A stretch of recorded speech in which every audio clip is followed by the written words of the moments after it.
Documental. La dama del lago negro. Lina Heydrich. Había un lago, aguas oscuras y profundas. En sus orillas una mansión de piedra y madera se reflejaba en la superficie inmóvil. Este lugar, el lago negro, fue su reino, su prisión, su secreto. Ella era Lina Heydrich. Antes de eso, fue Lina von Osten. Antes de eso, una joven en una isla alemana, con el viento del mar Báltico en el pelo y sueños de un futuro grande. Pero la historia tiene planes terribles para algunos, y Lina se convirtió en la esposa del hombre más peligroso del Tercer Reich. El hombre al que el propio Hitler llamaba el hombre del corazón de hierro. Reinhard Heydrich. Esta no es solo la historia de un monstruo, es la historia de quien compartió su cama, quien escuchó sus confidencias en la oscuridad, quien vio nacer la bestia y tal vez sobrevivió para contarlo o para ocultarlo. ¿Qué sabe una mujer del alma de su marido? ¿Qué elige ignorar cuando los ideales chocan con la realidad? ¿Dónde se traza la línea entre el amor y la complicidad? Entre la supervivencia y la culpa. La veían pasear por los jardines, alta, orgullosa, como una reina de una corte siniestra. Pero sus ojos nunca sonreían. Parecían mirar más allá de nosotros, más allá del lago, hacia un abismo que solo ella podía ver. Esta es la historia de las decisiones que nos definen, de los pactos que hacemos con el diablo a cambio de un poco de poder, de un poco de seguridad. Es la historia de Lina, la dama del lago negro, una mujer que vivió en el ojo del huracán y que cuando la tormenta pasó, se quedó sola, rodeada solo por el eco de sus propios silencios. Capítulo 1. La isla y el abismo. El aire en la isla de Fehmarn olía a sal y a cosechas recién cortadas. Era un mundo pequeño, un lugar donde todos conocían el rumbo de su vida desde la cuna. Lina von Osten tenía 19 años y sentía ese futuro cerrándose sobre ella como una marea lenta. Soñaba con algo más, con un destino que estuviera a la altura de su propia ambición. Y entonces, una tarde de diciembre de 1930, ese destino llegó con forma de oficial de marina. Se encontraron en un club de vela. Reinhard Heydrich, alto, rubio, casi espectral en su delgadez. No sonreía con facilidad. Sus ojos azules, fríos y penetrantes, no se apartaban de los de ella con una intensidad que resultaba casi violenta. La hizo sentir no solo deseada, sino examinada, elegida. En su presencia, los otros jóvenes de la isla parecían muchachos torpes y simples. Él hablaba de política, de la decadencia de Alemania, de la necesidad de un renacimiento, palabras nuevas, peligrosas, emocionantes. El cortejo fue un torbellino. Paseos a caballo por la playa, con el viento del Báltico cortándoles el rostro. Él, al mando de un velero, sus movimientos precisos y seguros, despreciando la fuerza del viento y las olas. Le hablaba de su carrera, de su ambición de alcanzar el alto mando. A Lina, acostumbrada a las conversaciones sobre el precio del ganado y el clima, le parecía un dios germánico bajado a la tierra. En apenas 3 meses estaban prometidos. Sería una boda de cuento. El oficial brillante y la hija de una familia local, respetable. Pero los cuentos a menudo ocultan monstruos en sus primeras páginas. La grieta apareció de la manera más brutal. Un rumor sordo empezó a circular. Luego un escándalo que traspasó los confines de la isla. La marina acusó a Reinhard de conducta indecorosa. Se habló de la hija de un importante oficial naval, un comandante de la flota. Se habló de una promesa de matrimonio hecha y rota con la misma facilidad con la que se rompe un juguete. El Tribunal de Honor de la Marina fue implacable. Lo llamaron, lo interrogaron, lo desnudaron moralmente. El veredicto fue la expulsión. El orgulloso teniente, el hombre que se creía destinado a grandes cosas, se quedó de la noche a la mañana sin carrera, sin futuro, sin el honor que era el aire que respiraba. Lina lo vio entonces por primera vez despedazado. Lo encontró en la habitación de la pensión donde se alojaba, pálido, con los ojos enrojecidos. Rompió a llorar. No eran lágrimas de rabia, sino de una humillación profunda, infantil. Se desplomó en sus brazos y ella, con sus 19 años, sintió el peso de su derrota. Y en ese momento, en lugar del instinto de huida, surgió en ella algo más fuerte, una lealtad feroz, un deseo de protegerlo y, sobre todo, de vengarse. Ella sería su roca. Juntos, demostrarían a todos aquellos que se habían atrevido a juzgarles que se habían equivocado. Juntos, construirían un imperio sobre las ruinas de su honor. Fue su propia familia, fervientes nazis de la primera hora, quien les tendió un salvavidas envenenado. «Ven a Múnich», le dijeron a Reinhard. «El partido tiene un lugar para un hombre como tú, un hombre sin ataduras, con inteligencia y determinación. Un lugar en las SS, la Schutzstaffel, la Guardia Pretoriana de Hitler. Una organización nueva, despiadada, donde la falta de escrúpulos no era un defecto, sino una virtud. Donde un pasado manchado podía limpiarse con sangre ajena. El viaje a Múnich fue el viaje definitivo fuera del mundo de la luz. La isla tranquila, con sus olores a mar y tierra, quedó atrás, reemplazada por el olor a carbón, cerveza y violencia callejera. La ciudad era un hervidero de uniformes pardos y camisas negras. Lina, por primera vez, sintió un escalofrío que no era de emoción, sino de aprensión. Pero lo ahogó. Esto era el futuro. Reinhard entró en la oficina de un hombre llamado Heinrich Himmler, un hombre con aspecto de contable, gafas redondas y un bigote triste, pero cuyos ojos, detrás de los cristales, eran dos piedras grises e impersonales. Himmler estaba obsesionado con la idea de crear un servicio de inteligencia para las SS, un órgano que vigilara a los enemigos del partido, tanto fuera como dentro. Le planteó a Heydrich el problema. Le dio media hora para esbozar una solución. Reinhard salió de esa habitación con varias páginas llenas de un esquema meticuloso, un organigrama detallado de lo que acabaría siendo el SD, el servicio de seguridad de las SS, el instrumento de terror que se extendería como una telaraña por toda Alemania y más allá. Heydrich, el marinero fracasado, había encontrado su océano, y Lina, a su lado, se convertiría en la primera dama de ese nuevo y terrible reino. Los primeros tiempos en Múnich fueron austeros, casi pobres. Vivían en un pequeño apartamento. El sueldo era escaso, pero había una electricidad en el aire, una sensación de estar en el centro del mundo. Reinhard llegaba a casa tarde, agotado pero con los ojos brillantes de una energía febril. Le contaba cosas, fragmentos que ella recogía como piezas de un puzzle aterrador. Hoy hemos identificado a 5 cabecillas socialdemócratas, decía mientras se desabrochaba la chaqueta. Mañana estarán en un campo. Es la única manera, Lina. Hay que extirpar el cáncer de la nación. Ella servía la cena, una sopa sencilla, y asentía.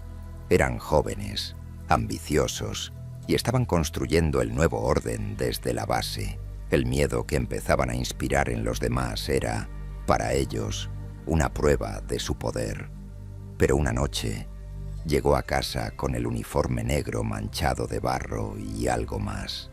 Había un olor extraño que lo envolvía, un olor dulzón y metálico que se le impregnaba en la ropa y en la piel, el olor de la sangre seca. Ella se acercó para ayudarle. Sus dedos rozaron una mancha oscura y rígida en la manga. ¿Qué ha pasado, Reinhard?», preguntó, su voz un poco temblorosa. Él no la miró. Se limitó a desabrocharse los puños con movimientos precisos, mecánicos. Su rostro era una máscara de cansancio y algo más duro, más distante. «Cosas que deben hacerse, Lina», dijo, y su tono era plano, final. «No son asuntos para mujeres, no preguntes». Esa fue la primera vez que una puerta se cerró de golpe entre ellos. Una puerta que ella, en el fondo, no quería atravesar. Prefirió quedarse de su lado, en la luz cálida y segura de su pequeño comedor, fingiendo que el olor a sangre era solo barro, que la oscuridad en sus ojos era solo cansancio. Era más fácil así, era más seguro. La ascensión fue meteórica, de Múnich a Berlín, del pequeño apartamento a una villa con jardín y sirvientes. Lina abrazó el poder con una avidez que a ella misma la sorprendía. Amaba el crujido de la seda de sus vestidos nuevos, el peso de la porcelana fina, los uniformes impecables de su marido, los saludos marciales y crispados de los guardias de las SS cuando su coche oficial entraba o salía. Amaba el respeto o el miedo indisimulado en las miradas de los demás invitados en las cada vez más suntuosas recepciones. Organizaba cenas para la plana mayor del régimen. Sonreía a hombres cuyas manos firmaban órdenes de deportación a campos de los que nadie regresaba. Bebía vino francés expoliado en copas de cristal tallado, mientras en las calles los vidrios rotos de las tiendas judías creaban un mosaico de destrucción durante la Kristallnacht. Una tarde de primavera, paseaba por el jardín de su nueva casa. Su hijo pequeño, Klaus, de apenas 4 años, se agachó, fascinado, para recoger un caracol que avanzaba lentamente por el sendero de gravilla. Reinhard, que observaba todo desde la terraza con una copa en la mano, bajó de un salto los escalones de piedra. Sus pasos fueron rápidos, furiosos, sobre la grava. «¡Levántate!», le gritó al niño. Su voz no era un grito de padre, era el de un oficial de campo. Un latigazo que cortó el aire tranquilo del jardín. Un Heydrich no se agacha. Un Heydrich no se mancha las manos con bichos. Un Heydrich no muestra debilidad jamás. El niño, sobresaltado, soltó el caracol como si le hubiera quemado y se puso rígido, conteniendo las lágrimas que asomaban a sus ojos. Lina, que había observado la escena paralizada, sintió un frío que le recorrió la espalda. No era la educación de un hijo, no era una lección de higiene, era la forja de un arma. La aniquilación sistemática de cualquier atisbo de ternura, de curiosidad, de humanidad. Y en ese instante, con una claridad dolorosa, comprendió que ella, con su silencio y su complicidad, era una pieza fundamental en aquella fábrica de monstruos. Ella había ayudado a llevar a aquel hombre al poder y ahora estaba criando a la siguiente generación a su imagen y semejanza. El caracol, aplastado inconscientemente por la bota de Reinhard al marcharse, quedó como una mancha húmeda y brillante sobre la piedra gris, un recordatorio mudo de la fragilidad que su mundo se empeñaba en destruir. Capítulo 2. El castillo de los susurros, Berlín, 1938.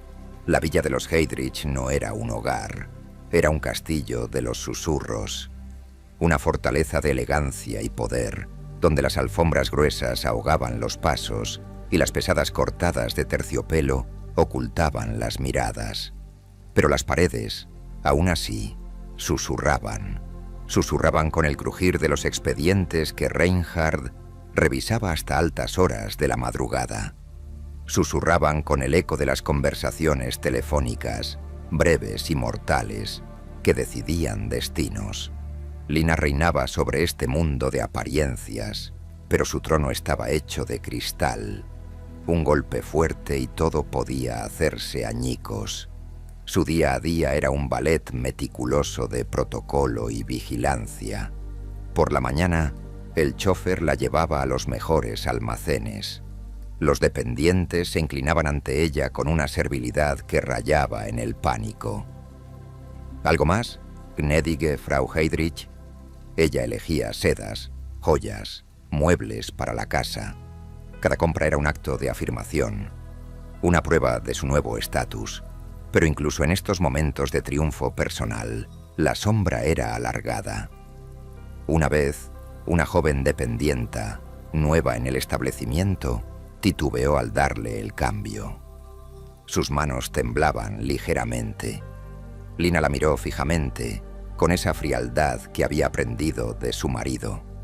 La chica palideció. Al día siguiente, la dependienta había desaparecido. Nadie supo nada. Nadie preguntó. Lina se puso un broche nuevo aquella tarde, intentando ignorar el pequeño nudo de inquietud en su estómago. El poder no solo daba privilegios, también exigía un precio de silencio. Las recepciones en la villa eran el epicentro de su vida social.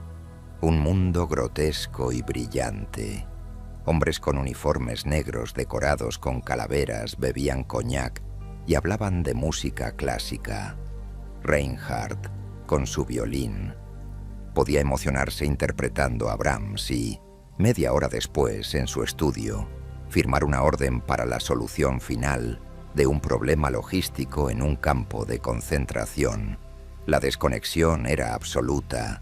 Lina circulaba entre ellos, la anfitriona perfecta, sirviendo canapés, sonriendo a Himmler, cuyo apretón de manos era siempre húmedo y débil, conversando con la frívola y ambiciosa Emmy Göring. Aprendió a leer el lenguaje oculto de ese mundo. Una mirada que se desviaba, una pausa demasiado larga en una conversación, una risa un poco forzada. Eran las grietas por donde se filtraba el miedo. Y el miedo no solo estaba fuera, había anidado dentro de su propia casa. La había infectado. Una de las criadas, una muchacha polaca llamada Anja, delgada y de grandes ojos asustados, fue asignada para limpiar el estudio de Reinhardt. Tenía estrictamente prohibido tocar los papeles de su escritorio. Una tarde, Lina pasó por delante de la habitación y vio a la chica, pálida como la cera, sosteniendo un sobre que se le había caído al vaciar una papelera. No era nada, solo un sobre vacío, pero llevaba el membreto oficial de la Gestapo. La chica, al sentir la presencia de Lina, dejó caer el papel como si le hubiera escupido fuego. «Lo siento, gnädige Frau, se me cayó. No he mirado nada, lo juro». El terror en su voz era tangible, un olor agrio en el aire. Lina la observó durante lo que pareció una eternidad. Podía haberla tranquilizado. Un gesto de humanidad, pero en su lugar endureció su expresión. «Si vuelves a tocar nada que no sea la basura directamente, serás reportada. ¿Está claro?» La chica asintió, incapaz de hablar, y salió de la habitación casi corriendo. Lina se quedó allí, sintiendo el latido de su propio corazón en el cuello. Había disfrutado de ese momento. Había disfrutado del poder absoluto sobre la vida de otra persona. Era un veneno dulce que corría por sus venas. Luego, una oleada de asco hacia sí misma la recorrió. Se giró y se miró en el espejo del pasillo. La mujer que la devolvía la mirada era elegante, poderosa, y estaba irremediablemente perdida. La tensión en su matrimonio era ya un miembro más de la familia. Reinhardt era cada vez más paranoico, más distante. Llegaba a casa y revisaba los teléfonos en busca de micrófonos, incluso los de sus propias líneas privadas.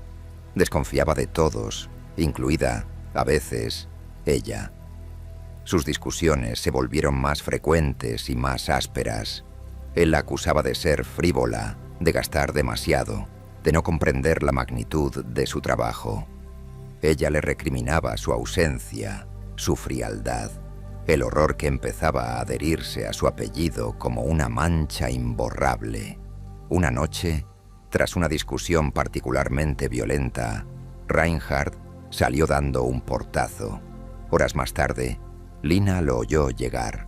No fue a su encuentro. Se quedó en la cama, fingiendo dormir. Él entró en la habitación, pero no se acostó. Se sentó en una butaca, junto a la ventana, a oscuras. Y entonces empezó a hablar. No hablaba con ella, hablaba consigo mismo o con la noche.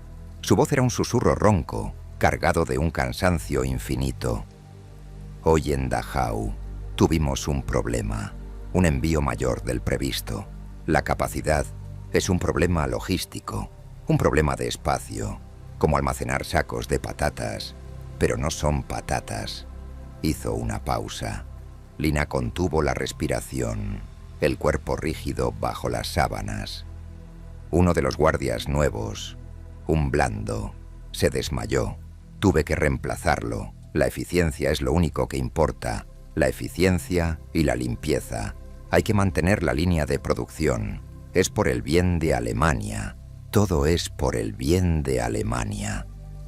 La voz se quebró ligeramente en la última frase. No por remordimiento, sino por la tensión de quien lleva un peso insoportable. Lina siguió inmóvil, conteniendo incluso el latido de su corazón. Sabía que si él se daba cuenta de que estaba despierta, si ella reconocía haber oído esas palabras, algo se rompería para siempre. Algo ya frágil se haría añicos. Así que se quedó allí, en la oscuridad, compartiendo la habitación con el monstruo que había ayudado a crear, escuchando la confesión más terrible que jamás oiría y eligiendo, una vez más, el silencio. Era su pacto. El pacto que los mantenía a flote en aquel castillo de susurros, rodeados por un lago de silencio cada vez más profundo y más negro. Capítulo 3. El protectorado de la muerte. Praga, 1901. La ciudad se arropaba bajo un manto de nieve sucia y miedo. Las fachadas barrocas, testigos de siglos de historia, ahora observaban con ojos ciegos el desfile de los coches negros con la bandera con la esvástica. Reinhard Heydrich había sido nombrado protector interino de Bohemia y Moravia. Hitler le había encomendado una misión: doblegar el espíritu de un pueblo rebelde. Y Heydrich llegó no como un administrador, sino como un cirujano de hierro dispuesto a amputar cualquier rastro de resistencia. La familia se instaló en el palacio de Panenske-Brzezjany, una majestuosa propiedad confiscada a un industrial judío. Para Lina, fue la culminación de sus sueños de grandeza. Era una reina por fin en su castillo, pero el castillo estaba en territorio enemigo. Los cristales de las ventanas eran gruesos, a prueba de balas. Los jardines, perfectamente recortados, ocultaban nidos de ametralladoras. Cada paseo por el parque estaba vigilado por guardias con metralletas. La belleza era una fachada. El aire olía a poder, pero también a peligro. Los primeros días fueron una sucesión de recepciones frías y actos de intimidación. Heydrich desplegó su teoría del palo y la zanahoria con brutal eficacia. Por un lado, aumentó las raciones de comida para los trabajadores obedientes. Por otro, desató una campaña de terror sin precedentes. Los arrestos se multiplicaron. Las ejecuciones en la fortaleza de Kobylis se convirtieron en una rutina macabra. Lina lo veía partir por las mañanas en su Mercedes descapotable, desafiante, sin escolta. Regresaba con ese brillo peculiar en los ojos, el mismo que tenía después de una larga sesión de esgrima. La muerte era su deporte. Lina intentó sumergirse en su nuevo papel de primera dama del protectorado. Organizaba conciertos, supervisaba obras de embellecimiento de la ciudad, pero la realidad se colaba por todas partes. Una tarde, paseando por los mercados bajo una fachada de normalidad, Se detuvo frente a un puesto de flores. Una anciana checa, con los ojos llenos de un odio silencioso, le tendió un ramo de lirios mustios. Cuando Lina alargó la mano para cogerlo, la mujer no lo soltó. La miró fijamente y, con una voz que era poco más que un susurro, escupió una palabra en checo que no entendió, pero cuyo significado sintió arder en su piel como un hierro. Dejó el ramo y se fue, sintiendo la mirada de la mujer clavada en su espalda. La ciudad entera era así, una sonrisa forzada que ocultaba un puñal. La vida en el palacio era una extraña mezcla de lujo extravagante y paranoia militar. Los niños jugaban en los salones dorados, pero les estaba prohibido acercarse a las ventanas que daban al exterior. Una noche, durante una cena para altos cargos de las SS, se oyó un lejano estruendo, una explosión. La resistencia checa había volado un tren de suministros. La reacción de Heydrich fue instantánea. No mostró enfado, sonrió. Era la sonrisa del depredador a quien le acaban de mostrar la presa. «Mañana», dijo tomando un sorbo de vino, «se ejecutará a 10 rehenes por cada minuto de retraso que cause este incidente en nuestra producción. La matemática es una ciencia muy clara». Lina, sentada a la cabecera de la mesa, sonrió también, una mueca automática. Sus ojos se encontraron con los de la mujer de un general, una mujer pálida que miraba su plato como si quisiera desaparecer en él. En ese instante, Lina comprendió que incluso entre los verdugos había niveles de culpa, y ella estaba en el círculo más interno del infierno. La tensión constante comenzó a erosionar los últimos vestigios de su matrimonio. Reinhard se volvió más impredecible, más cruel en la intimidad. Una discusión sobre un viaje a Berlín podía terminar con él rompiendo un jarrón de porcelana valiosísimo contra la pared. Lina aprendió a medir su estado de ánimo por la dureza de su mirada. A veces, en raras noches de calma, tocaba el violín para ella en el salón vacío. La música era desgarradora, llena de una belleza y una tristeza que el hombre que la interpretaba parecía incapaz de sentir en cualquier otro ámbito. Era en esos momentos cuando Lina podía vislumbrar al joven oficial que había conocido en Fehmarn, un fantasma atrapado en el cuerpo del carnicero de Praga. Pero el fantasma se desvanecía rápido, reemplazado por la realidad del hombre que firmaba sentencias de muerte antes del desayuno. Un día, Reinhard llegó a casa con un pequeño paquete. No era un regalo para ella, era un archivo. «Léelo», le dijo, con una extraña expresión de complicidad. «Es para que entiendas la naturaleza de nuestra lucha». El archivo contenía informes detallados, con fotografías de una red de resistencia desmantelada la semana anterior. Había imágenes de los arrestados, familias enteras, mirando a la cámara con una mezcla de desafío y terror. Lina pasó las páginas, sintiendo un nudo en la garganta. Llegó a un informe final, escueto. Sujetos transferidos al campo de concentración de Theresienstadt para su procesamiento especial. Ella sabía lo que significaba procesamiento especial. Lo había oído en susurros en los pasillos del poder. Lo miró.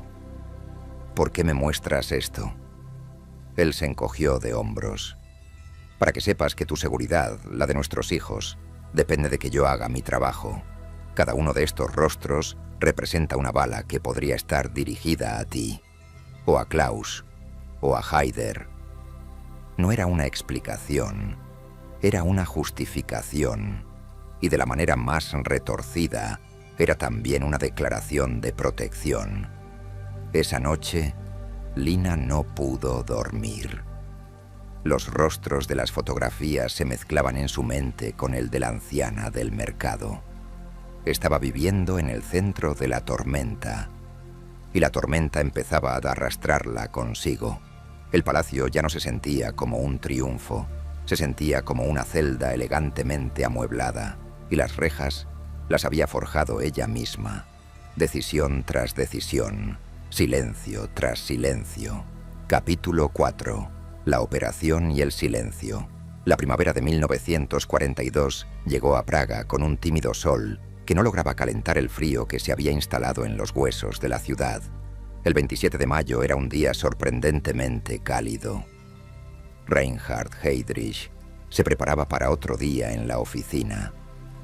Lina lo vio en el vestíbulo, impecable con su uniforme blanco de gala, la gorra con la calavera bajo el brazo.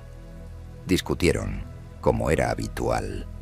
Él quería que ella y los niños se trasladaran inmediatamente a un búnker en Alemania, citando informes de inteligencia sobre un posible atentado. Lina, testaruda, se negó. Panenské Brejany era su hogar. No iba a ser acorralada como una rata. Él cedió, como solía hacerlo en sus caprichos domésticos. Era una muestra de su confianza invencible o de su arrogancia mortal. Él partió en su coche descapotable, sin escolta, como un desafío.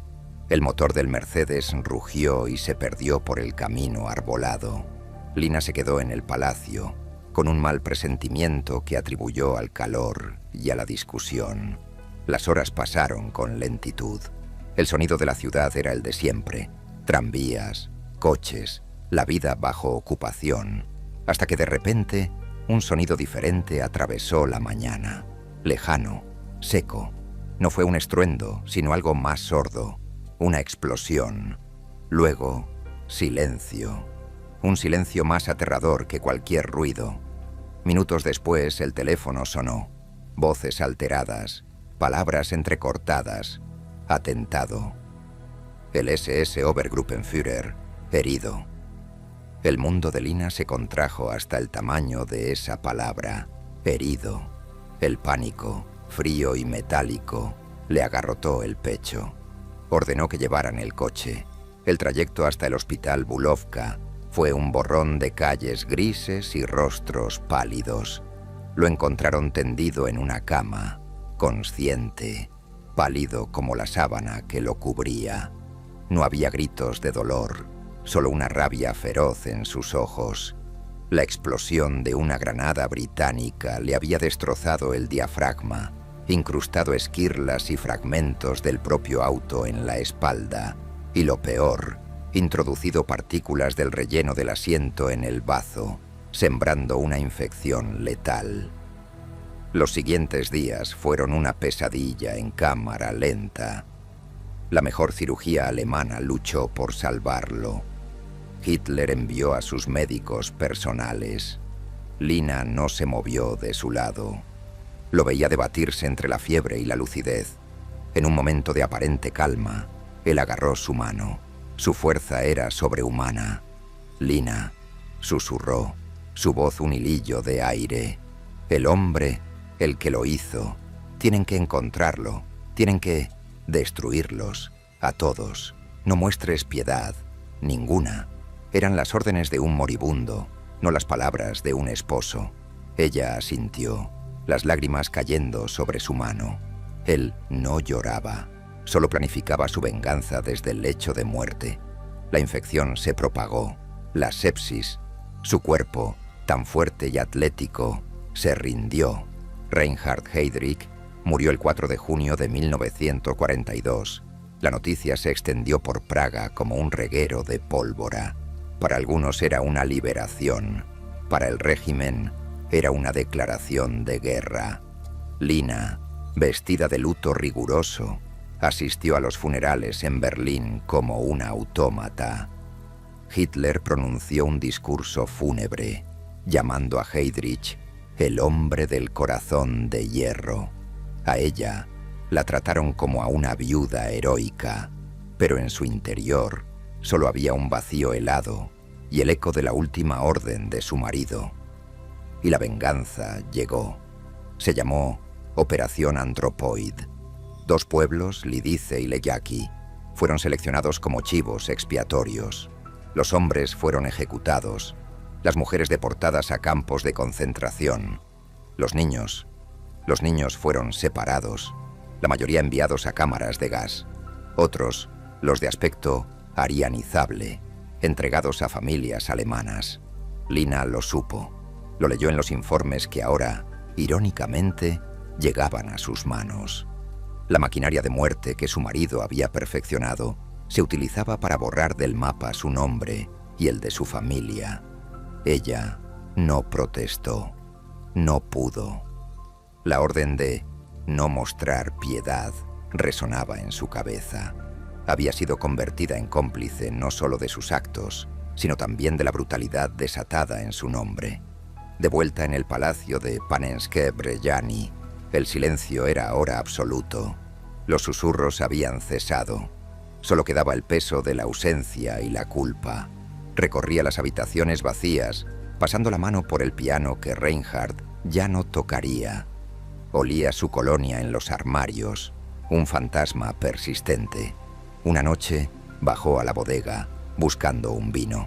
En un rincón encontró una caja con juguetes viejos de los niños, y entre ellos el violín de Reinhardt. Lo tocó. La cuerda, desafinada y polvorienta, emitió un gemido agónico, un sonido que cortó el alma. Lo dejó caer como si le hubiera mordido. Ahora ella era la dama del lago negro, una viuda poderosa y rica, pero también la guardiana de un secreto terrible, atrapada en el silencio que había ayudado a imponer, preguntándose si la bala que había matado a su marido no había sido, en el fondo, la llave que la liberaba a ella de una condena aún peor. Capítulo 5. Los años de la niebla. La guerra continuó, pero para Lina Heydrich el tiempo se detuvo en el verano de 1942. El palacio de Panenske Brejani se convirtió en un mausoleo. El lujo seguía allí, los muebles brillantes, los jardines cuidados, pero todo estaba impregnado de una cualidad fantasmal. Ella era la viuda del mártir nazi, una figura intocable, pero también un recordatorio incómodo. Recibía una pensión generosa del Estado. Los altos mandos de las SS la visitaban periódicamente, con una cortesía fría y distante. Ya no era la anfitriona vibrante, era un símbolo, una reliquia que había que mantener en vitrina. Su principal lucha era criar a sus 3 hijos en un mundo que se desmoronaba. Klaus, el mayor, había absorbido la lección de su padre demasiado bien. En la escuela para hijos de líderes nazis se jactaba de lo que su papá había hecho por Alemania. Una tarde volvió a casa con el labio partido. Se había peleado con otro niño que había insinuado que Heydrich había sido asesinado porque era demasiado cruel. Klaus, con lágrimas de rabia y orgullo herido, le contó a Lina la pelea. Le dije que mi padre era un héroe, que esos checos eran unos animales. Lina lo abrazó, sintiendo la tensión en su pequeño cuerpo. ¿Qué podía decirle? Que el otro niño tal vez tenía razón. No. El mito de su padre era el único legado que podía ofrecerles. Así que secó sus lágrimas y le dijo, con una firmeza que no sentía: tu padre era un hombre fuerte, y tú debes serlo también. Estaba criando otro soldado para una causa perdida, perpetuando el ciclo de odio desde la soledad de su viudez. A medida que la guerra avanzaba, el sonido de las sirenas aéreas se volvió habitual. Bajaban a los sótanos reforzados del palacio. Los niños, asustados, se apretujaban contra ella. En la oscuridad, con el estruendo de las bombas sacudiendo los cimientos, Lina pensaba en las otras mujeres, en las otras madres, en ciudades como Hamburgo o Dresde, refugiándose también con sus hijos. ¿Sentirían el mismo miedo? ¿O un miedo mayor, sabiendo que los aviones que ahora las amenazaban a ella llevaban la marca de la Luftwaffe que había sembrado el terror por toda Europa? El sufrimiento ya no era algo abstracto que ocurría en informes. Ahora tenía el rostro de sus hijos, y por primera vez, quizás, logró vislumbrar el rostro de los demás. En 1943, Himmler, en un gesto que podía ser de genuino cuidado o de cálculo político, le sugirió que se trasladara a un lugar más seguro. Las cosas se ponían feas en el frente del este. La sombra de la derrota empezaba a alargarse. Lina, con un orgullo obstinado, se negó de nuevo. Abandonar Panenské Břežany sería una traición a la memoria de Reinhard. Era todo lo que le quedaba. Pero la realidad era implacable. Empezaron a llegar noticias de Stalingrado, del desembarco aliado en Italia. El lenguaje de la victoria eterna se agrietaba. En las recepciones oficiales a las que aún asistía, las sonrisas eran más tensas, los brindis menos efusivos. El poder que una vez la había embriagado, ahora mostraba su corteza podrida. Un día, un oficial de las SS de confianza le trajo un mensaje confidencial. Era una lista de altos cargos del partido y sus familias que estaban siendo trasladados a Baviera, a la supuesta fortaleza alpina, donde Hitler haría su último stand. El nombre de Lina Heydrich estaba en la lista, pero junto a su nombre, una anotación a lápiz, una letra que reconoció, la de Bormann. Decía: baja prioridad, activos asegurados. La frase le heló la sangre. Activos asegurados significaba que su dinero, sus propiedades, estaban siendo confiscados discretamente por el Estado para financiar la huida de los demás. Baja prioridad significaba que era prescindible. El régimen por el que su marido había dado la vida, la causa a la que ella había dedicado su juventud, la abandonaba a su suerte. El pacto se rompía, el castillo de naipes se derrumbaba y ella se quedaba sola entre las ruinas. La primavera de 1945 llegó con el fragor de los tanques soviéticos acercándose a Praga. El sonido ya no era de sirena, era un trueno continuo en el horizonte. El personal del palacio empezó a desertar. Los guardias de las SS, que durante años la habían protegido, desaparecieron una noche sin despedirse. Solo quedaron ella, sus hijos y un par de criadas leales, aterrorizadas. Desde una ventana alta, vio las primeras columnas de humo negro elevarse desde el centro de la ciudad. La resistencia checa se había levantado. Sabía lo que significaba. Sabía lo que le podía pasar a la viuda del carnicero de Praga si caía en sus manos. Empacó lo que pudo: joyas, documentos, algunas fotografías. El retrato oficial de Reinhard en su uniforme de las SS fue dejado atrás, mirando fijamente la sala vacía. Metió a los niños en un coche, el último que quedaba operable. Condujo ella misma, alejándose del palacio por el camino arbolado por el que, 3 años antes, su marido había partido hacia la muerte. No miró atrás. El lago negro, su reino, su prisión, se desvaneció en la niebla de la mañana. No iba hacia un lugar seguro. Iba hacia lo desconocido. Iba hacia un futuro donde el nombre Heydrich ya no era un escudo, sino una marca de Caín. Iba, por primera vez en su vida, completamente a la deriva, llevando consigo el peso de un pasado que era, a la vez, su tesoro y su condena. Capítulo 6. La huida y el espejo roto. El camino de gravilla crujió bajo las ruedas del coche por última vez. Lina no miró hacia atrás para ver la silueta del palacio de Panenské Břežany, recortándose contra el cielo plomizo de la mañana. Su mirada estaba fija en la carretera vacía que serpenteaba delante de ellas, una cinta de asfalto gris que era su única esperanza. A su lado, en el asiento delantero, Klaus apretaba los puños, imitando la postura marcial de su padre. En el asiento trasero, Haider y Silke, más pequeños, miraban por la ventana con ojos como platos, confundidos por el madrugón y la tensión palpable que llenaba el coche como un gas tóxico. 2 criadas, Marta y Anya, iban apretujadas en la parte trasera con algunas maletas, sus rostros pálidos y marcados por el miedo. Era una huida patética, impropia de una Heydrich. No había una escolta de las SS, ni motocicletas, ni ningún gesto de deferencia del Reich que se desmoronaba. Solo un coche, una mujer y sus hijos, y el fantasma de un hombre poderoso que ya no podía protegerlos.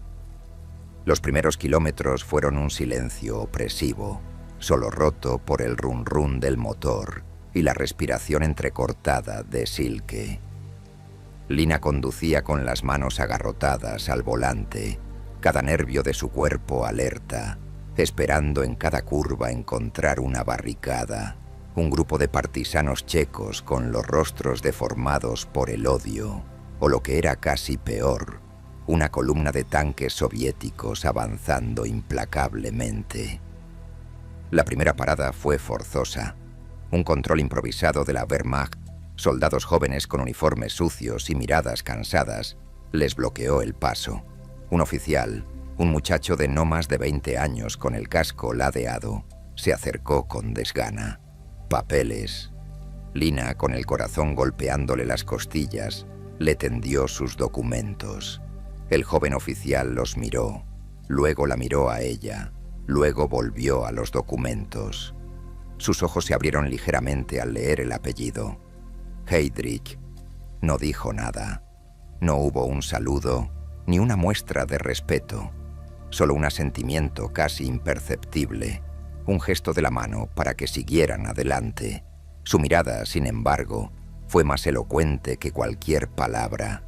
No era odio, ni siquiera miedo. Era algo peor, indiferencia. El nombre que una vez hizo temblar a Europa, ahora solo provocaba un encogimiento de hombros en un soldado exhausto. Fue la primera herida profunda de aquel día. Un golpe sordo a los cimientos de su identidad. Decidió evitar las carreteras principales, adentrándose en una red de caminos rurales que serpenteaban entre campos y bosques. La nieve sucia de principios de primavera se acumulaba en los surcos de la tierra. El coche patinaba en el barro.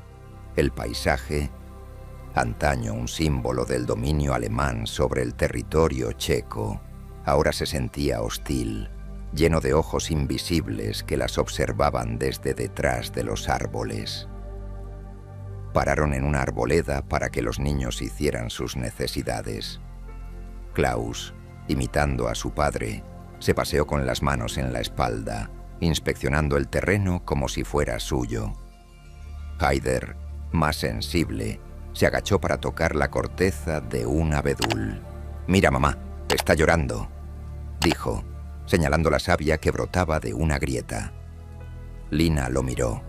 El árbol, efectivamente, parecía sangrar, una metáfora demasiado obvia de la tierra misma, herida por años de ocupación. Le gritó a Haider que se alejara, que no se manchara las manos. La niñez, la inocencia, eran lujos que ya no podían permitirse. Cada gesto de normalidad era una vulnerabilidad. Al caer la tarde, con el combustible agotándose, se vieron forzadas a buscar refugio. Encontraron una granja abandonada en las afueras de un pueblo sin nombre. La puerta estaba abierta de par en par, balanceándose con el viento. Dentro, el caos, muebles volcados, platos rotos en el suelo, signos de una huida precipitada. Olía a polvo, a leña fría y a algo indefinible, a desesperación. Las criadas, temblando, se pusieron a limpiar un rincón para que los niños pudieran dormir. Lina recorrió las habitaciones vacías. En un dormitorio, encontró una muñeca de trapo en el suelo, con un ojo perdido. La cogió. Estaba sucia. La soltó como si le hubiera escupido. Esa muñeca representaba todo de lo que huía. La miseria, el desposeimiento, la vida de los otros, aquellos que su marido había considerado insignificantes. Esa noche no durmieron. Se sentaron en la oscuridad, envueltas en mantas, escuchando los lejanos retumbos de la artillería. Era el sonido del mundo derrumbándose. Klaus, en un momento de silencio, preguntó: «¿Cuándo volveremos a casa, mamá? ¿Cuándo volveremos con papá?» La pregunta, inocente y cargada de una trágica ignorancia, se clavó en Lina como un cuchillo. No supo qué responder. ¿Cómo explicarle a un niño que su hogar ya no existía, que su padre era un fantasma y que su mundo se había convertido en este lugar frío y oscuro? Mentir fue la única opción. Pronto, cariño, cuando los malos sean vencidos. Pero ella sabía que, en la nueva ecuación que se estaba escribiendo con sangre en Europa, ellos eran los malos. Ella era una de los malos. A la mañana siguiente, una de las criadas, Anya, desapareció. Se había llevado consigo una de las bolsas con joyas y algo de comida. No dejó ninguna nota, solo su ausencia, un nuevo vacío en su ya diminuto grupo. Marta, la otra criada, lloró en silencio. Lina no derramó una lágrima. La traición era el lenguaje del mundo ahora. Era una lección más que aprender. Revisaron el coche, encontraron una gasolinera abandonada y lograron safonear suficiente combustible de un tanque subterráneo para continuar. Cada kilómetro era una agonía. Pasaron columnas interminables de refugiados alemanes, Volksdeutsche, que huían de la venganza del ejército rojo, carros tirados por caballos, mujeres con niños en brazos, ancianos con la mirada perdida, rostros marcados por el mismo miedo que ella sentía. Por primera vez, Lina Heydrich, la viuda del poderoso Obergruppenführer, era una más, una refugiada entre millones. Su privilegio había sido una burbuja y la realidad lo había reventado.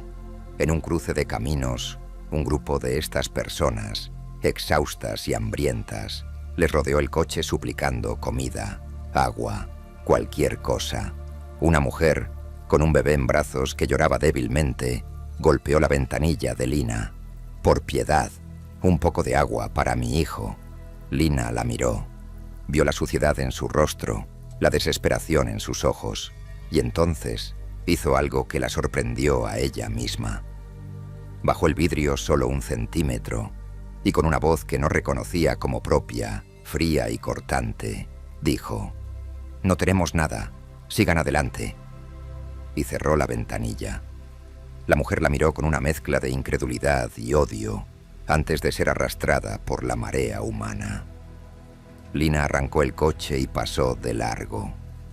Klaus la miró, confundido. «¿Por qué no les ayudamos, mamá?» «Tenemos galletas». Ella no respondió.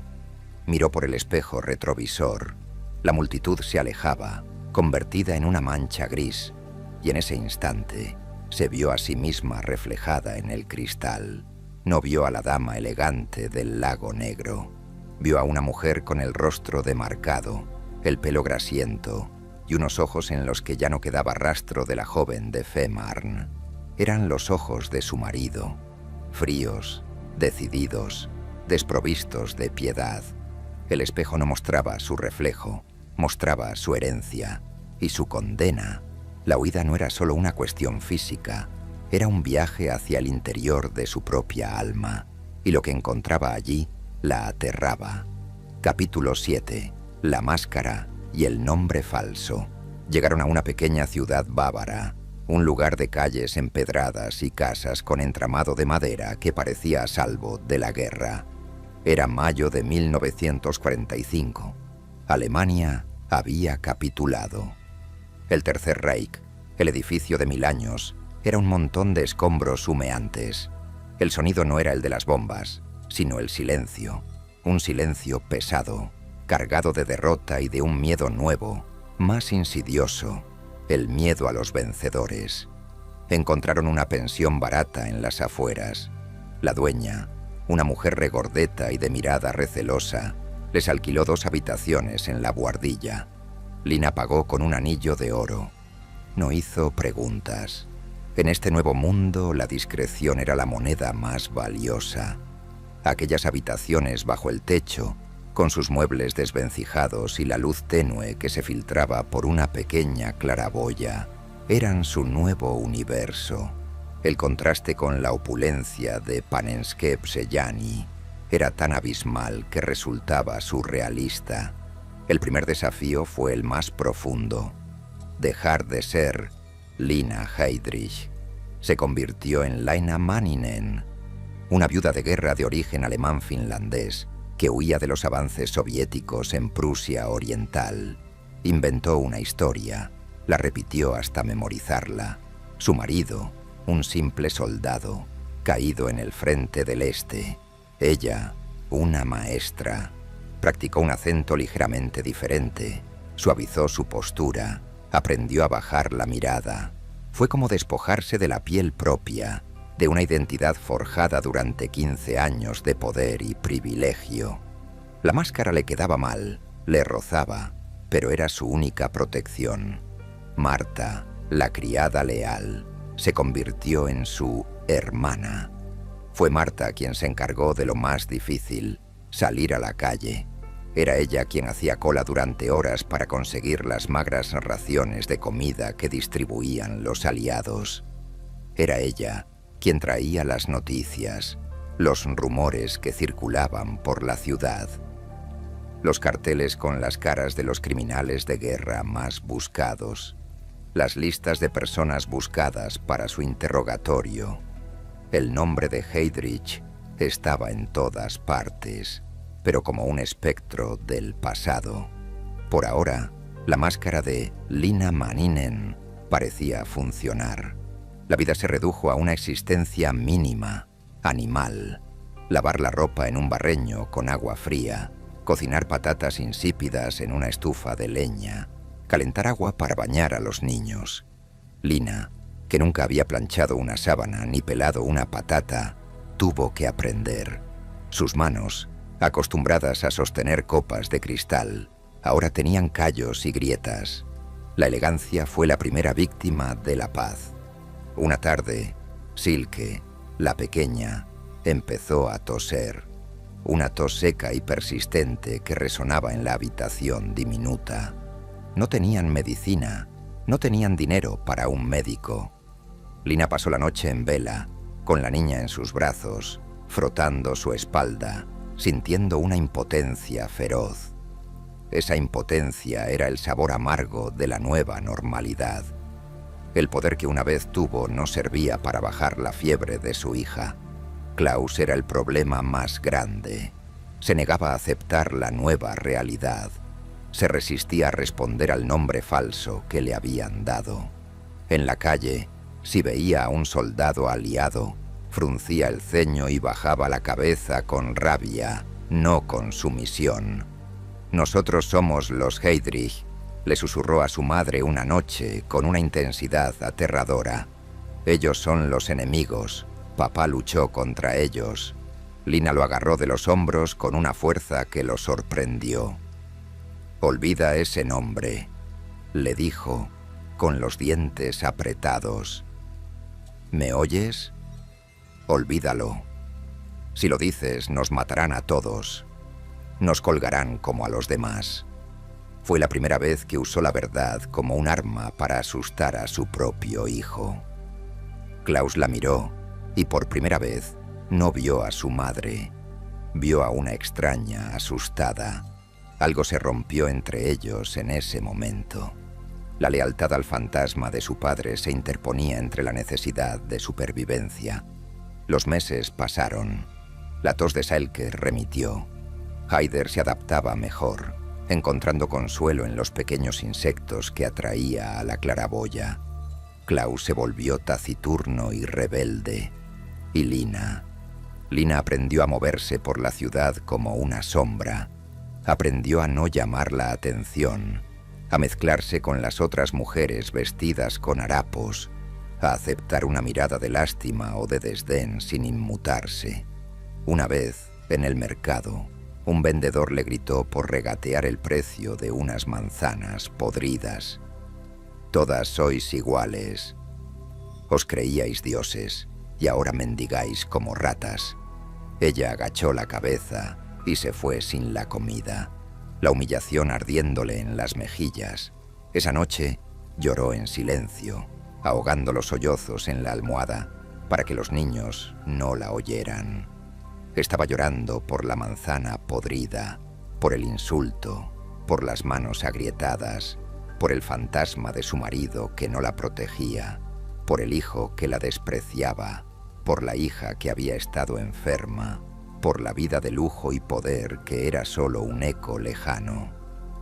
Lloraba por Lina Heydrich, porque Lina Heydrich, de hecho, había muerto en aquella granja abandonada, o en el camino, o quizás mucho antes, en el mismo instante en que había decidido que el olor a sangre en la ropa de su marido era solo barro. Ahora solo quedaba Lina Manninen, una mujer cansada y asustada, con un nombre falso y un pasado que era un cadáver enterrado en el jardín, esperando a que alguien lo desenterrara. Capítulo 8.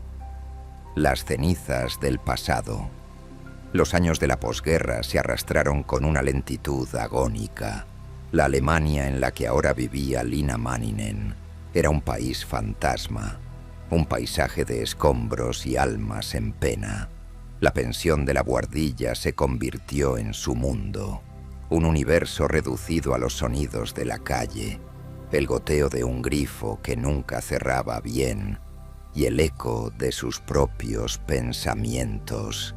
La supervivencia era una matemática brutal. ¿Cuántas patatas podía comprar con una moneda? ¿Cuántos días más podría pagar el alquiler con las últimas joyas escondidas en el forro de su maltrecho bolso? Cada mañana era un nuevo acto de interpretación, alisarse el sencillo vestido de lana, recogerse el pelo en un moño severo que ya no era un peinado elegante, sino una forma de ocultar la falta de champú, salir a la calle con la mirada baja, pero alerta, escaneando cada rostro, cada uniforme aliado, preguntándose si hoy sería el día en que la farsa terminaría. Aprendió a hacer cola con una paciencia de piedra, a aceptar las sobras del pan duro que a veces daban en la iglesia, a agradecer con una sonrisa tensa la caridad que le quemaba el orgullo como ácido. Una tarde, volviendo de una de estas humillantes gestiones, se encontró con una escena que le heló la sangre.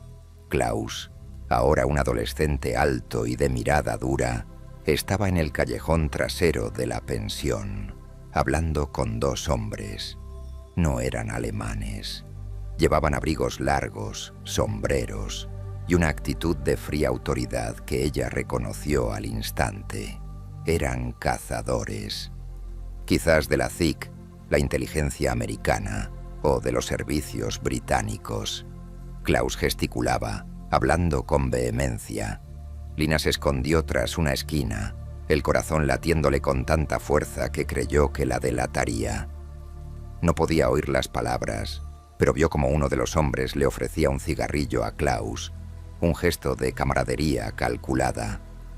Luego, los hombres se fueron. Klaus se quedó allí, fumando, con una expresión de triunfo en el rostro. Cuando entró en la buhardilla, Lina lo enfrentó, su voz un susurro ronco cargado de pánico. ¿Quiénes eran esos hombres? ¿Qué les has dicho? Klaus la miró con desdén. Nada que no debieran saber. Les dije que éramos de Königsberg, que nuestro padre murió como un héroe, que no sabemos nada de ningún Heydrich. Mentiras. Les estabas vendiendo información. Jugando a ser importante. Alguien tiene que hacer algo. Estalló él, golpeando la mesa con el puño. No podemos vivir como cucarachas el resto de nuestras vidas. Él no lo habría permitido. La discusión fue feroz, sorda, contenida para no alertar a la dueña. Klaus le espetó todo su rencor.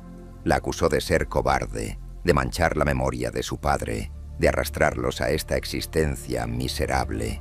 Lina, por primera vez, perdió el control. Le dio una bofetada, un sonido seco y brutal que cortó el aire. Klaus se quedó inmóvil, no por el dolor, sino por la incredulidad. La miró con un odio puro, cristalino. «Tú no eres mi madre», escupió. «La mujer de mi padre habría luchado». Y salió, dejándola temblando, con la mano aún ardiente. Esa noche, Lina comprendió que la guerra no había terminado. Solo había cambiado de campo de batalla. Ahora luchaba contra su propio hijo, contra el fantasma de su marido que habitaba en él, y contra el miedo constante a que la ambición juvenil de Klaus los llevara a todos a la horca. La oportunidad de escapar de aquella trampa llegó de la manera más inesperada. Marta, la siempre leal Marta, cayó enferma. Una neumonía. No tenían dinero para un médico decente. Lina, desesperada, fue a la única persona que se le ocurrió. Un abogado anciano cuyo nombre había encontrado entre los viejos papeles de Reinhardt. Un hombre que, según una nota, había manejado discretamente algunos asuntos financieros para las SS. El hombre, el Herr Dr. Feinstein, vivía en una casa oscura y llena de libros, y la recibió con una cortesía gélida. Ella, temblando, le contó una historia edulcorada, que era la viuda de un oficial que había quedado en la indigencia, que necesitaba ayuda para reclamar algo, cualquier cosa. Feinstein la escuchó, sus dedos huesudos unidos sobre el escritorio. Cuando ella terminó, él se levantó y fue a un armario blindado. Sacó un sobre grueso. «Su marido», dijo, con una voz que no revelaba emoción alguna, «era un hombre precavido. Hace años me encomendó esto. Dijo que si algo le ocurría se lo entregara a usted, para los niños». Lina cogió el sobre con manos temblorosas. Dentro no había una carta de amor, ni un mea culpa. Había acciones al portador de empresas suizas, bonos, dinero en cuentas fantasma, una fortuna pequeña, pero una fortuna al fin. Era el último acto de control desde la tumba. Reinhardt les había tendido un salvavidas, no por amor, sino porque incluso en la muerte no podía permitir que su familia, una extensión de su propio poder, se hundiera en la miseria común. Era su manera de seguir dirigiendo sus vidas. Con ese dinero, todo cambió. Pudieron mudarse a una pequeña casa en un pueblo más tranquilo. Pudieron pagar un médico para Marta, que se recuperó. Pudieron comer decentemente. Pero el dinero no borró el pasado, lo fosilizó. Klaus interpretó aquella herencia como una vindicación de su padre. «Él siempre nos cuidó», dijo, con un brillo de triunfo en los ojos. Para Lina, sin embargo, el dinero era un recordatorio más. Cada marco que gastaba estaba manchado con la sangre que había pagado por él. Era el dinero del protectorado, de las deportaciones, de los campos. Comprar un jarrón nuevo para la casa se sentía como un acto de profanación. El pasado no eran solo recuerdos, era una herencia tóxica que ahora financiaba su presente, envenenando cada pequeño alivio. Las cenizas del ayer se habían convertido en el polvo que cubría todos sus objetos nuevos. Capítulo 9.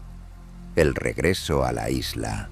La década de 1950 trajo una Alemania diferente, obsesionada con la reconstrucción y, curiosamente, con el olvido. El milagro económico empezaba a brotar entre los escombros y con él una amnesia colectiva. Los antiguos nazis se reconvertían en respetables burgueses y sus crímenes se enterraban bajo el cemento de las nuevas autopistas y el consumismo incipiente. En este nuevo clima, Lina, ahora asentada en su anonimato financiado por el dinero sucio, empezó a sentir un picor, una necesidad insoportable de volver al único lugar que asociaba con una pureza perdida. A Fehmarn. El viaje fue un shock. La isla ya no era el remanso aislado de su juventud. Llegaban turistas, había nuevos edificios, coches, una energía bulliciosa que nada tenía que ver con el ritmo pausado de su memoria. Alquiló una cabaña cerca del mar, la misma zona donde, décadas atrás, había paseado con el joven y ambicioso teniente Heydrich. Caminó por la playa, sintiendo la arena fría bajo sus zapatos. El aire aún olía a sal, pero ahora también a gasolina de las barcas de pesca y a comida frita de los puestos. Quería encontrar un rastro de su antigua vida, de Lina von Osten. Fue al cementerio, buscó las tumbas de viejos vecinos, de amigos de la familia. Encontró algunas, otras habían sido reemplazadas. La historia de la isla había seguido sin ella. Se sentó en un banco, frente a la lápida de una antigua amiga de la infancia, y lloró. No lloraba por la amiga, sino por sí misma, por la joven que había sido y que estaba muerta y enterrada en otro lugar, bajo el peso de un apellido maldito. Una tarde, entró en una taberna vieja y oscura que parecía haber resistido al tiempo. Se sentó en un rincón, pidiendo una sopa de pescado. Un hombre mayor, con la piel curtida por el viento y el mar, estaba sentado a la barra. La miró con curiosidad. Lina llevaba gafas de sol, pero algo en su perfil, en su porte, debió de resultarle familiar. El hombre se acercó, tambaleándose ligeramente, el olor a cerveza precediéndole. «Disculpe, gnädige Frau», dijo, su voz áspera. «Usted me recuerda a alguien, a una familia de por aquí, los von Osten». Lina sintió que el corazón se le detenía. «Von Osten», repitió, forzando un tono neutro. «No, no los conozco, soy de Baviera». El hombre se quedó mirándola, sus ojos entrecerrados tratando de atravesar las gafas oscuras. «Es curioso», murmuró. «Había una hija, Lina. Se casó con ese tipo, el de la Gestapo, el que murió en Praga». El mundo se redujo a la mesa, a la sopa que se enfriaba, a la respiración del hombre. «Ah, sí», dijo Lina, con una voz que esperaba sonara desinteresada. «Creo haber oído algo».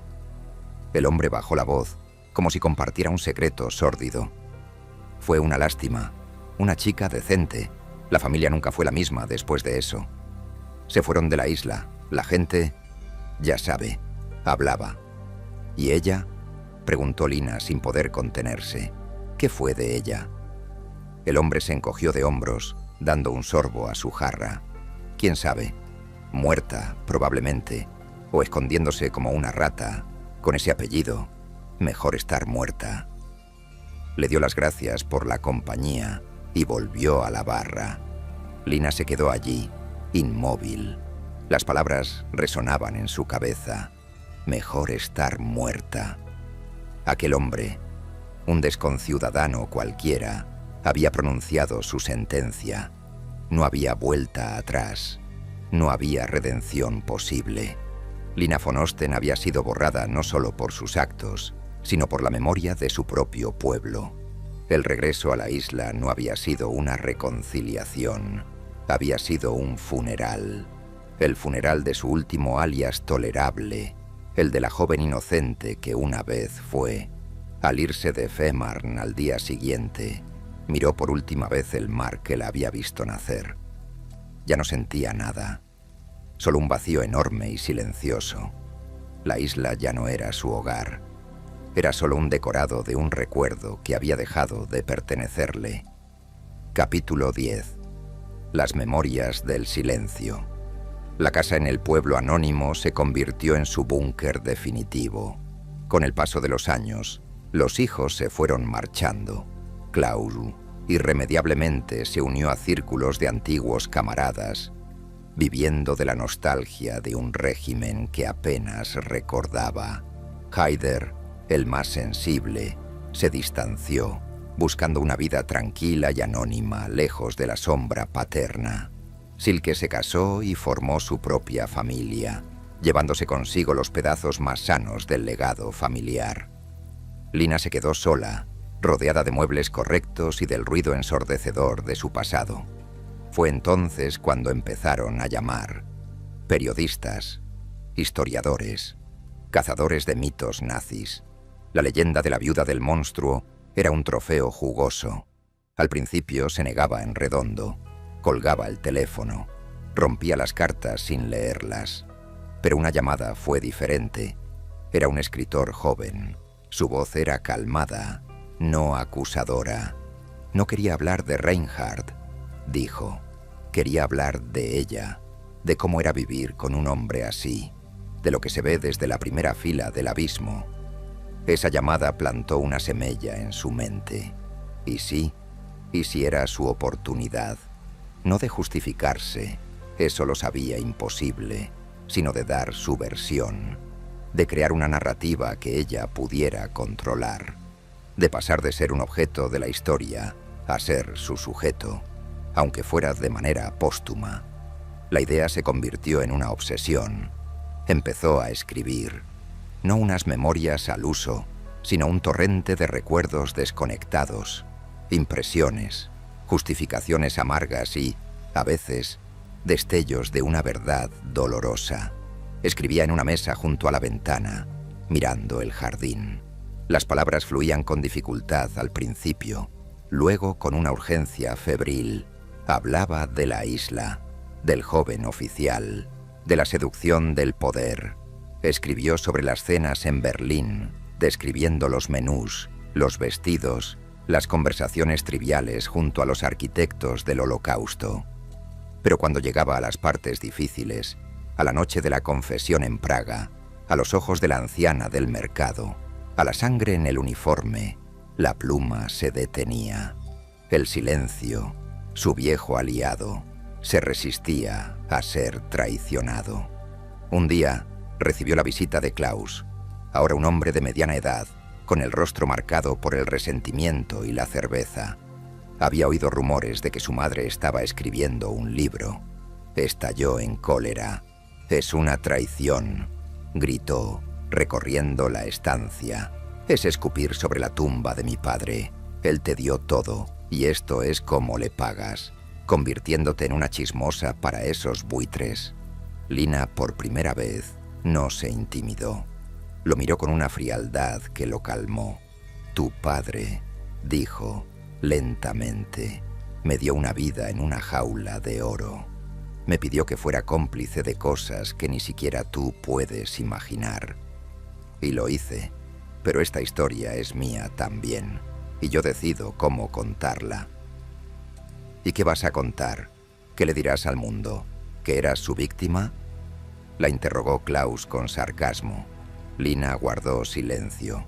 Esa era la pregunta que resonaba en cada página, en cada recuerdo. ¿Era una víctima? No. Ella había abrazado el poder, había disfrutado de sus frutos. ¿Era una perpetradora? No había firmado ninguna orden, no había apretado ningún gatillo. ¿Era entonces simplemente una espectadora? Eso era quizás lo más cobarde de todo. Klaus se fue, prometiendo desheredarla si publicaba una sola palabra. Esa noche, Lina abrió el manuscrito. Leyó sus propias palabras, titubeantes, llenas de medias verdades y omisiones culpables. Y entonces tomó una decisión. No lo publicaría, no mientras viviera. El mundo no estaba preparado para sus matices, y ella no tenía el valor para su verdad completa. Escribir había sido un exorcismo privado, un intento de ordenar el caos de su alma. Pero el silencio público seguiría siendo su último pacto con el pasado. Cerró la carpeta y la guardó en un cajón, bajo llave. Allí estaría, junto con las joyas que ya no se ponía y las fotografías que ya no miraba. Un testamento mudo para nadie.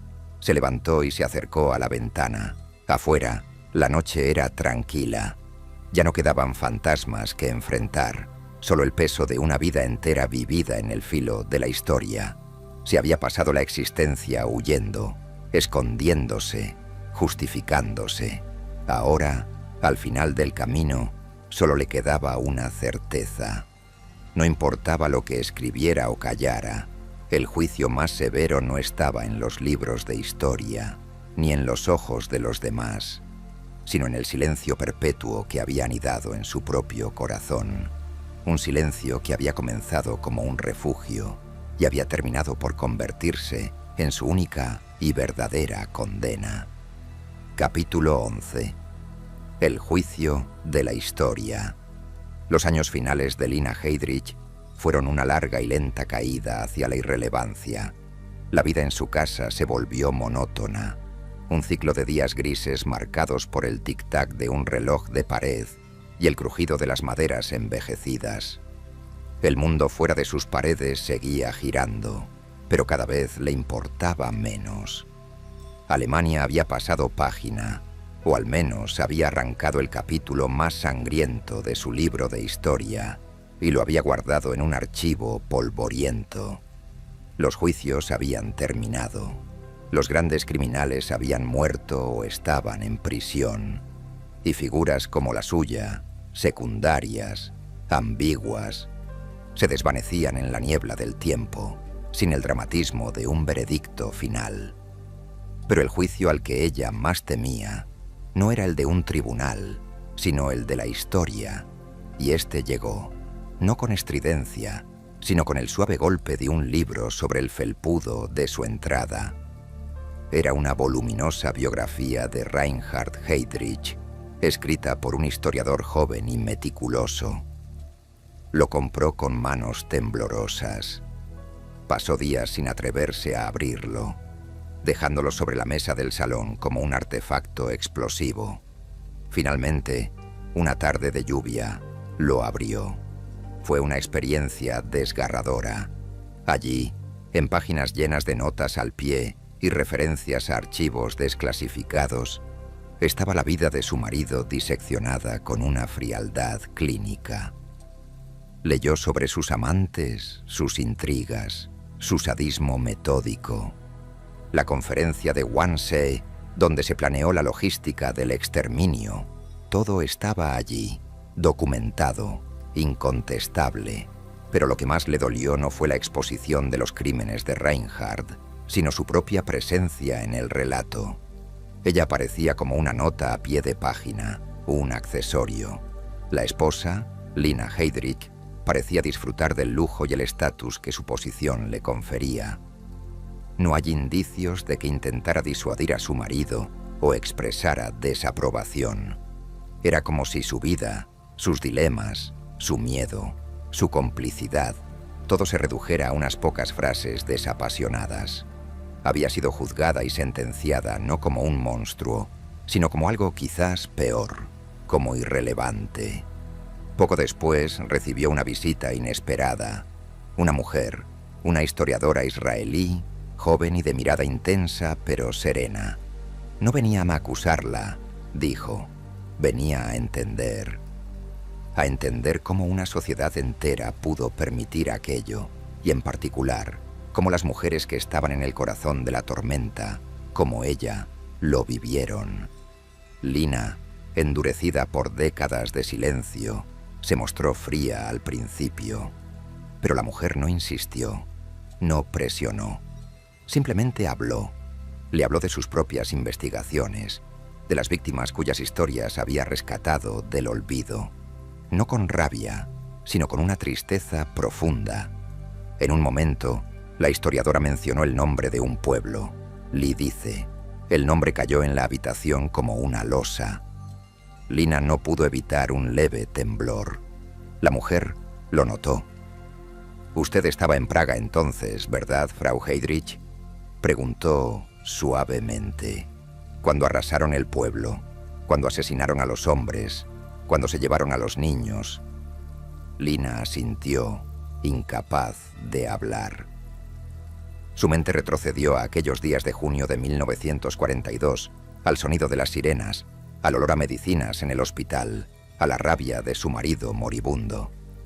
«Él dio la orden», susurró Lina, y su voz sonó ronca, como si no la hubiera usado en años. «Desde su lecho de muerte, no mostrar piedad, dijo. La historiadora asintió. Lo sé, pero las órdenes las ejecutan hombres, y otros hombres y mujeres las aceptan. Mi abuela era de un pueblo cercano. Sobrevivió escondida.